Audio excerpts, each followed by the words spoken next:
Hi నాన్న. Hi mummy. ఏం చదువుతున్నావు? Electric current physics. Physics, electric current. Okay. మనకు న్యాచురల్ సోర్స్ ఏంటి లైట్కి? సన్. సన్. మరి ఆర్టిఫిషియల్ సోర్సెస్ ఏంటి?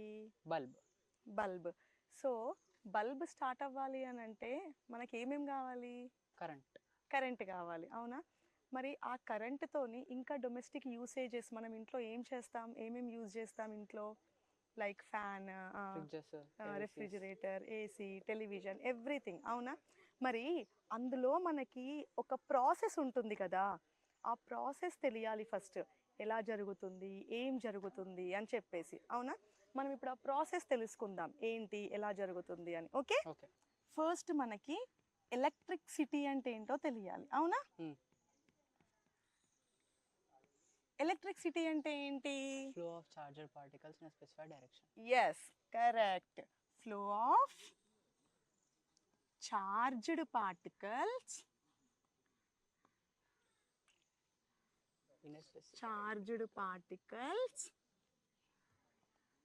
in a specified direction.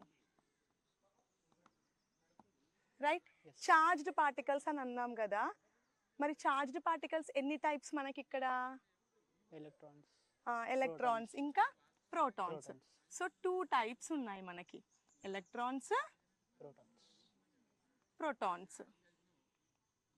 సరే, నాకు డౌట్, మరి ఎలక్ట్రిసిటీ అంటున్నాము, కరెంట్ అంటున్నాము, రెండు వేరు వేరా సేమా? వేరు వేరు. మరి కరెంట్ అంటే ఏంటి? Flow of electrons. Yes, current అంటే ఏంటి? Flow of electrons. అంటే ఎలక్ట్రాన్స్ ఇక్కడ ఏ చార్జ్డ్ పార్టికల్స్ మనకి? Negative charged particles. ఎలక్ట్రాన్స్ అనేవి నెగటివ్ చార్జ్డ్ పార్టికల్స్, ప్రోటాన్స్ అనేవి positive charged particles. Okay. Electricity అంటే ఏంటి మనకి? Flow of charged particles. Charged particles ఏమన్నా అవ్వచ్చు, ఎలక్ట్రాన్స్ అవ్వచ్చు, ప్రోటాన్స్ అవ్వచ్చు, ఓకేనా? అది ఒక స్పెసిఫైడ్ డైరెక్షన్లో మాత్రమే వెళ్ళాలి. కరెంట్ అంటే ఏంటి? Flow of electrons. ఓకే. ఈ ఎలక్ట్రాన్ ఫ్లోని బట్టి మనకి ఆ కరెంట్ అనేది ఎలా వస్తుంది, ఎలా వెళ్తుంది, we can say that one. Right? క్లియరా ఇక్కడ వరకు? అర్థమైందా? ఇప్పుడు మనకి ఒక చిన్న యాక్టివిటీ,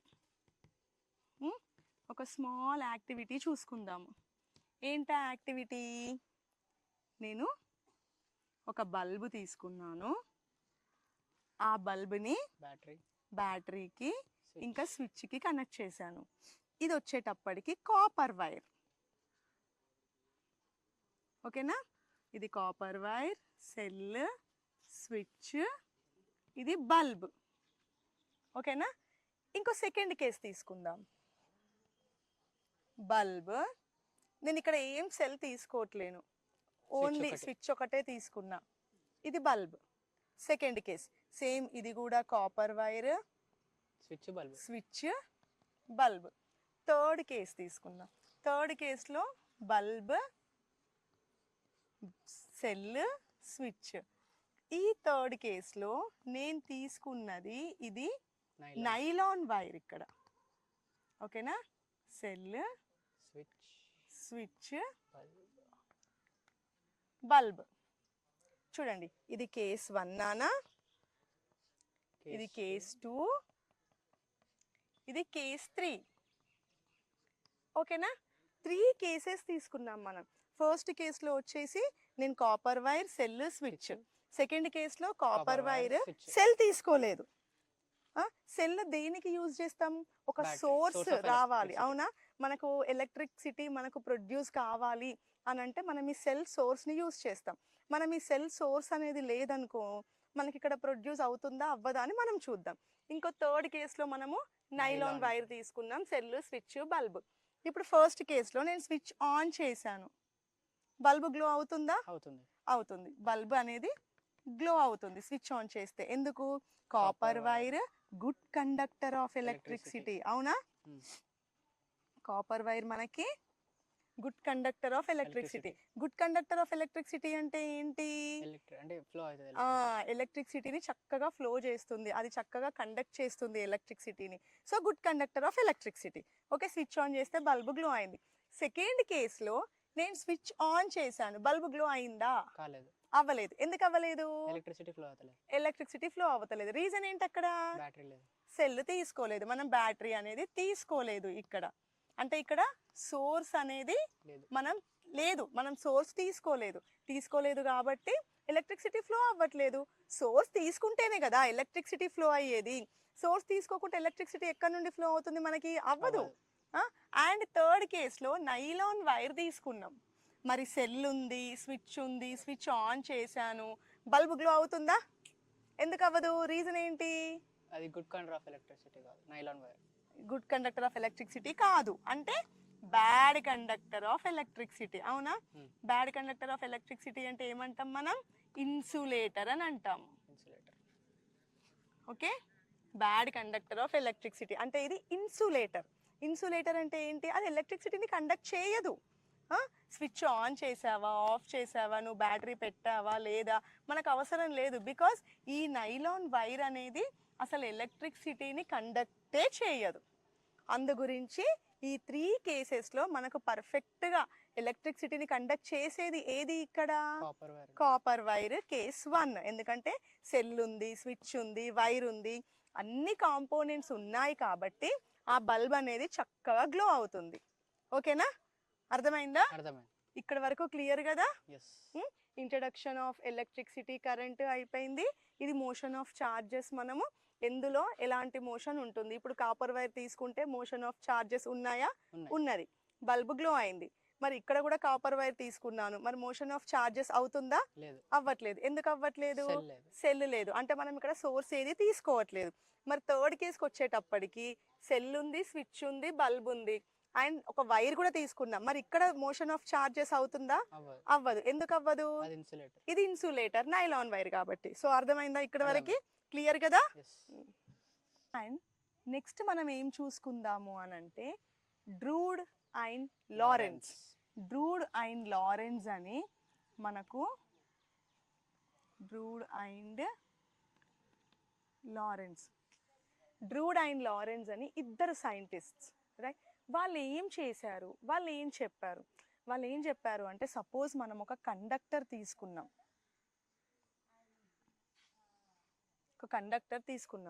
ఈ కండక్టర్లో ఎలక్ట్రాన్స్ అనేవి ఫ్రీలీ ఫ్లోయింగ్. ఎలక్ట్రాన్స్ని పట్టి ఉండాలి అన్నది లేదు అక్కడ. ఎలక్ట్రాన్స్ అనేవి ఫ్రీగా, ర్యాండమ్గా వాటికి ఇష్టం వచ్చినట్టు మూమెంట్ అవుతా ఉంటాయి అన్నట్టు ఇలా. ఓకేనా? ఎలక్ట్రాన్స్ అనేవి చాలా ఫ్రీ మూమెంట్ ఉంటుంది. అది మనకి ఎవరు చెప్పారు? డ్రూడ్ అండ్ లారెన్స్. అండ్ వాళ్ళు ఇంకోటి ఏం చెప్పారు అని అంటే ఎలక్ట్రాన్స్ అనేవి ఫ్రీగా మూవ్ అవుతున్నాయి. మరి ప్రోటాన్స్ ఉంటాయి కదా, మరి ప్రోటాన్స్ ఎక్కడ ఉన్నాయి? ప్రోటాన్స్ అనేవి ఒక ప్లేస్ లో కాన్స్టాంట్ గా ఉంటాయి.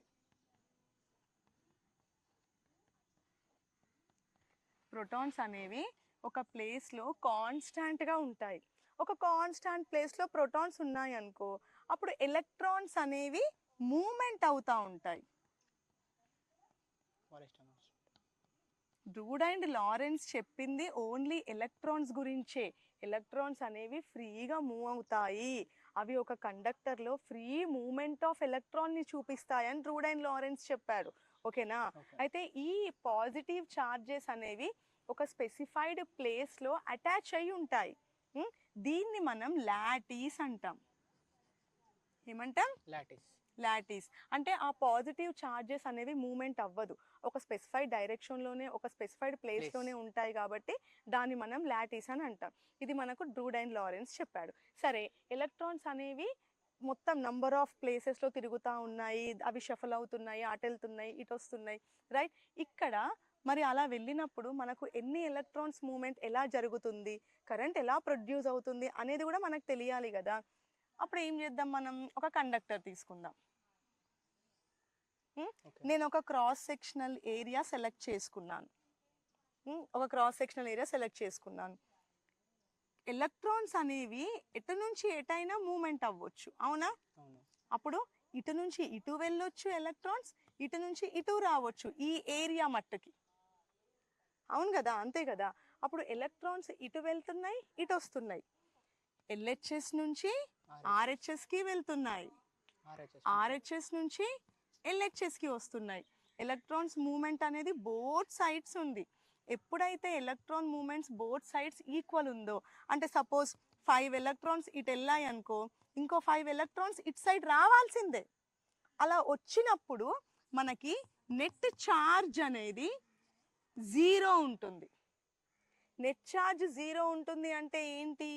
ఇట్లాంటి టైంలో కరెంట్ ఫ్లో అనేది ఉండదు. ఓకే. ఎప్పుడైతే నెట్ ఛార్జ్ 0 ఉంటుందో అప్పుడు కరెంట్ ఫ్లో ఉండదు.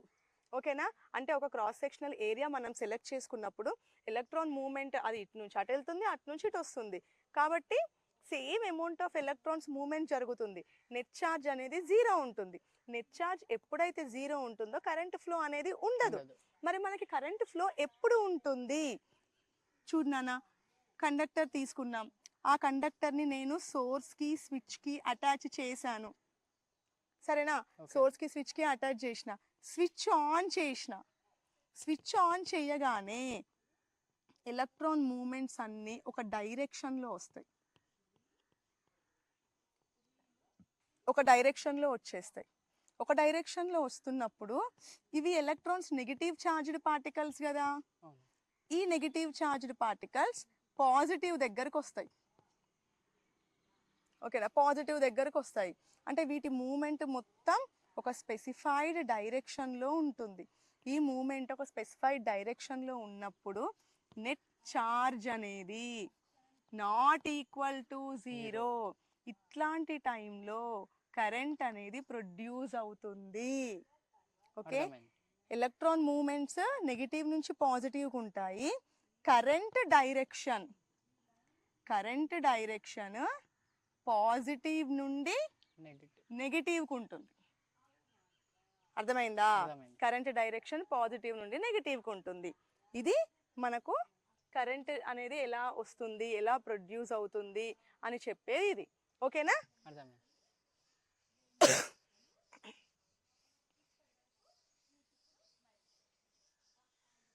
ఇప్పుడు కరెంట్ అంటే ఏమని చెప్పాను నేను? కరెంట్ అంటే flow of electrons, flow of charged particles అనుకుందాం. ఓకేనా? విచ్ చార్జ్డ్ పార్టికల్స్ ఇక్కడ? Negative charged particles. అవునా? కరెంట్ సింబల్ ఏంటి అంటే I. Current symbol I. Charged particles Q by T. ఎందుకు T? Rate of flow of charge, right? Rate of flow of charged particles. Rate అంటే మనం తీసుకునే time, ఎంత టైంలో తీసుకుంటున్నాము అని. ఒక్కోసారి 1 సెకండ్, ఒక్కోసారి 2 సెకండ్స్, ఒక్కోసారి 3 సెకండ్స్, ఇట్లా క్యాలిక్యులేట్ చేస్తాం కదా టైంని. అట్లాంటప్పుడు ఎంత టైం తీసుకుంటున్నాము అని చెప్పి దాని చార్జ్డ్ పార్టికల్స్ మూమెంట్ని మనం క్యాలిక్యులేట్ చేస్తున్నాం. ఇది మ్యాథమెటికల్ ఎక్స్ప్రెషన్ కరెంట్కి. I is equal to Q by T. మనకు యూనిట్స్ కూడా కావాలి కదా. చార్జ్ Q బై T కదా. Q ఏంటి? చార్జ్. బై T ఏంటి? టైమ్. చార్జ్ యూనిట్స్ ఏంటి? కూలంబ్స్. టైమ్ యూనిట్స్ ఏంటి? సెకండ్స్. Coulombs by seconds. దీన్నే మనము ఆంపియర్ అని కూడా అంటాం. ఓకేనా? Current units amperes. ఓకే? అర్థమైందా? ఇక్కడ వరకు క్లియర్ కదా? ఏం డౌట్స్ లేవు కదా? ఇంకోటి moment of electrons. Electrons moment ఎలా ఉంటుంది? డ్రూడ్ అండ్ లారెన్స్ ఏం చెప్పాడు? ఎలక్ట్రాన్స్ మూమెంట్ అనేది ర్యాండమ్గా ఉంటుంది. ఎక్కడ పడితే అక్కడ ఎలక్ట్రాన్స్ మూవ్ అవుతానే ఉంటాయి. వాటికో డైరెక్షన్ ఉండదు. ఎప్పటి వరకు ఉండదు డైరెక్షన్? సోర్స్ అటాచ్ చేసే వరకు ఉండదు. సోర్స్ అటాచ్ చేసాము అని అంటే అదొక స్పెసిఫైడ్ డైరెక్షన్లోకి వచ్చేస్తుంది. అవును కదా? ఒక స్పెసిఫైడ్ డైరెక్షన్లోకి వచ్చేస్తాయి. ఇక్కడ మనం ఏం సోర్స్ అటాచ్ చేయలేదు, ర్యాండమ్ మూమెంట్. అవునా? అన్ని పాజిటివ్ చార్జెస్ అనేవి ఇలా పెట్టి ఇచ్చారు. ఎలక్ట్రాన్స్ మూవ్ అవ్వాలి కదా. ఎలక్ట్రాన్ మూవ్మెంట్ ఎట్లుంటుంది? ఫస్ట్ ఏమవుతుంది, ఎలక్ట్రాన్ వెళ్ళి it colloid with positive charge, ఒక పాజిటివ్ ఛార్జ్తోని కొలీజన్ జరుగుతుంది. అది స్పెసిఫైడ్ డైరెక్షన్లోకి రావడానికి కూడా రీజన్ ఉంటుంది. ఎందుకు స్పెసిఫైడ్ డైరెక్షన్లోకి వస్తుంది, అసలు రీజన్ ఏంటి, ఊరికేనే రావట్లేదు కదా, ఎందుకు డైరెక్షన్లోకి వస్తుంది అని కూడా మనం తెలుసుకోవాలి. ఫస్ట్ ఏమవుతుంది అని అంటే కొలీజన్ జరుగుతుంది. కొలీజన్ జరిగినప్పుడు ఈ ప్లేస్లో అది ఎనర్జీ లాస్ అవుతుంది. Energy losses by electron. మనము ఆ టైంలో సోర్స్ అటాచ్ చేస్తాము. ఎనర్జీ లాసెస్ బై ఎలక్ట్రాన్ ఎప్పుడు, కొలిజన్ అయిన తర్వాత, అవునా. ఆ తర్వాత బికాస్ ఆఫ్ దిస్ ఫీల్డ్, ఏం ఫీల్డ్ ఇది, ఏం ఏం ఏం ప్రొడ్యూస్ చేస్తుంది సెల్ నీకు, కరెంట్ ప్రొడ్యూస్ చేస్తుంది. అంటే ఫీల్డ్ ఏమంటాం మనం, ఎలక్ట్రిక్ ఫీల్డ్ అని అంటాం, అవునా. ఎలక్ట్రిక్ ఫీల్డ్ ఉండడం వల్ల, ఈ ఎలక్ట్రిక్ ఫీల్డ్ ఉండడం వల్ల దీనిలో మళ్ళీ ఎనర్జీ గెయిన్ అవుతుంది. Energy gained by electron. దీంట్లో మళ్ళీ ఎనర్జీ గెయిన్ అవుతుంది. ఎనర్జీ గెయిన్ అయిందా ఎలక్ట్రాన్, దాని తర్వాత మళ్ళీ వచ్చి ఇంకో పాజిటివ్ ఛార్జ్ని అది కొల్లైడ్ అవుతుంది. కొల్లైడ్ అయిన తర్వాత మళ్ళీ ఎనర్జీ లూజ్ అవుతుంది. మళ్ళీ ఎలక్ట్రిక్ ఫీల్డ్ ఉంది కదా, ఎలక్ట్రిక్ ఫీల్డ్ వలన మళ్ళీ ఎనర్జీ గెయిన్ అవుతుంది. అలా అన్ని పాజిటివ్ ఆటమ్స్ తోని అది కంబైన్డ్గా energy lose, energy gain, energy gain, energy lose, అట్లాంటి ప్రాసెస్ జరిగి ఒక కాన్స్టాంట్ లెవెల్లోకి వచ్చిన తర్వాత దాని డైరెక్షన్ అనేది ఒకటే లెవెల్లో ఉంటుంది. సారీ నాన్న, ఒక్కటే డైరెక్షన్లో ఎలక్ట్రాన్స్ మూమెంట్ అనేది జరుగుతుంది. అర్థమైందా, ఇది స్పెసిఫైడ్ డైరెక్షన్లో ఎలక్ట్రాన్స్ మూమెంట్ అవ్వడానికి రీజన్, రైట్. ఓకే. దాని తర్వాత సరే ఎలక్ట్రాన్స్ అనేవి మూవ్ అవుతున్నాయి, కొలిజన్ జరుగుతుంది.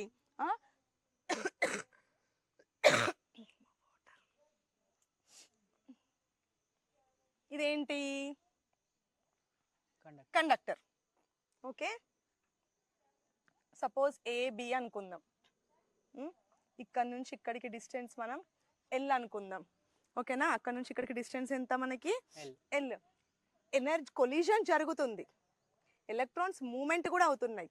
ఎలక్ట్రాన్స్ మూమెంట్ జరిగి కొలిజన్ జరుగుతుంది. మరి ఎలక్ట్రాన్స్ ఎట్లా మూవ్ అవుతున్నాయి అని అంటే కాన్స్టాంట్ స్పీడ్తోని మూవ్ అవుతుంది.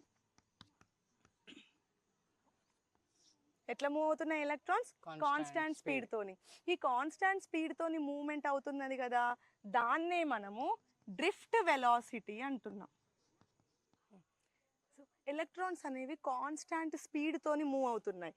అలా మూవ్ అవ్వడాన్ని మనం డ్రిఫ్ట్ వెలాసిటీ అని అంటాం, ఓకేనా.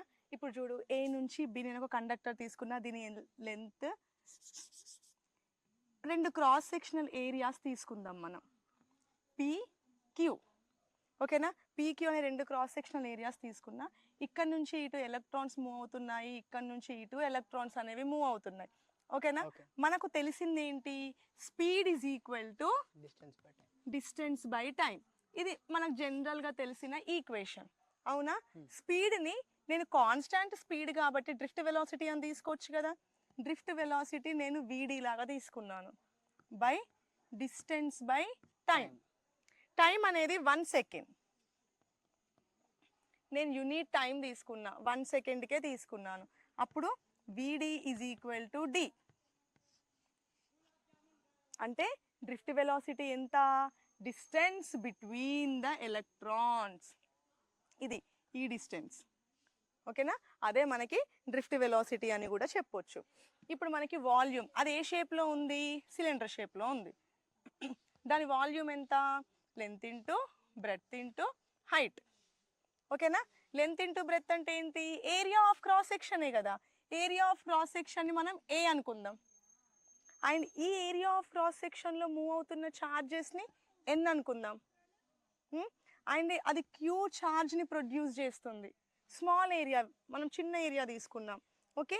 ఏ ఇంటూ హైట్ ఎంత, డి, డి, ఓకేనా. Volume is equal to A into D. అప్పుడు డి అనేది ఏంటి మనకి, డ్రిఫ్ట్ వెలాసిటీ కదా. ఏ ఇంటూ విడి అని తీసుకోవచ్చుగా. Hmm.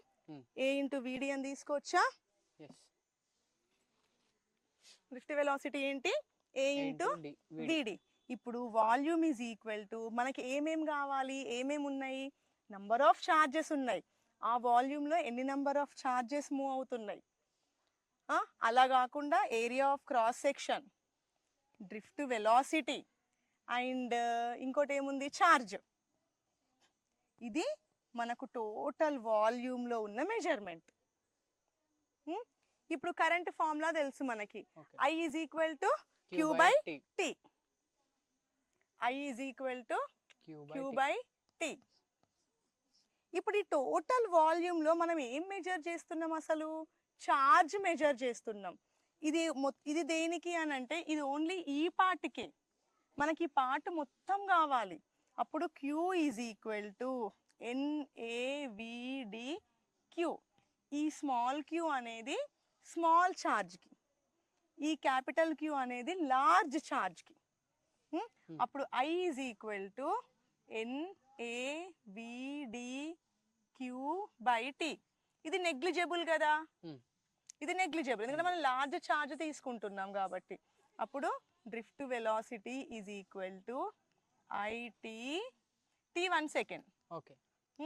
I by NaVd.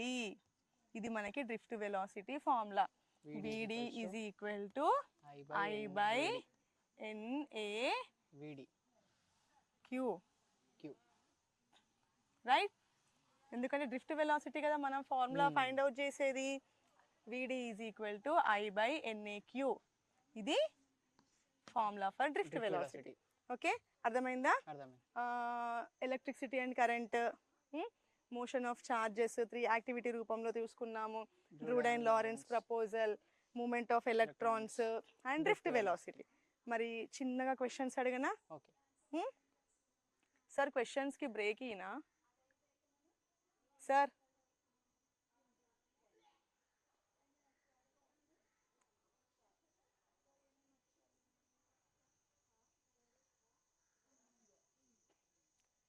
సరే, ఎలక్ట్రిసిటీ అంటే ఏంటి?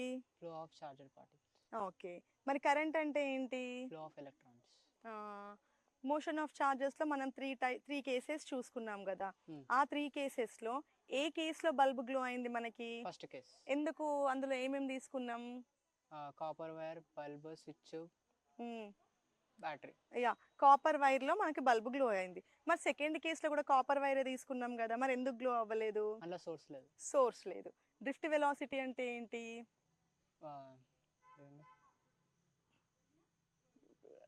Constant moment of constant speed. Moment of electrons in constant speed. అది డ్రిఫ్ట్ వెలాసిటీ అని అంటాం. అర్థమైంది కదా? మరి డ్రిఫ్ట్ వెలాసిటీ ఫైండ్ చేయాలంటే ఫార్ములా ఏంటి మనకి? Vd is equals to I by NaQ. I అంటే కరెంట్. ఓకేనా? సో ఇది మనం నెక్స్ట్ ఇంకో సెషన్లో ఇంకా కొన్ని టాపిక్స్ చూసుకుందాం. ఓకేనా నాన్న?